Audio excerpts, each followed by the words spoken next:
Hello, we are in Photoshop. So let's generate the different designs using these custom shapes. In custom shape, we have a lot of options there, but we will create the design of an horse with its different clones. We have into the canvas. We love the different patterns.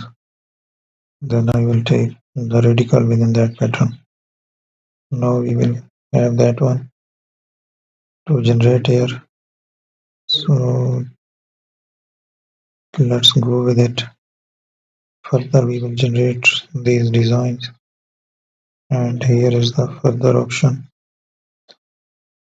We will have that one. So let's create the other design.